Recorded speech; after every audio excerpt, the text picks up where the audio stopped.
Over back to CapCut, let me show you how you can create a screenshot from your footage. Just drag it into your timeline. Doesn't matter how complex the composition is, what counts is what you can see in the preview window.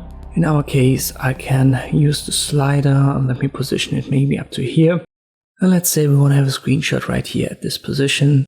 I've got the default layout active, and then you will find these 3 stripes right here. Left click on it and you will find export still frame. Once again, left click, then change the name, and we call that tutorial img. Below you can decide where you want to put it to. I'll put it on my desktop.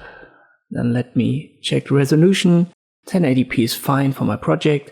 Format JPEG or PNG. And you can directly import it, which means it's going to appear in the media right here.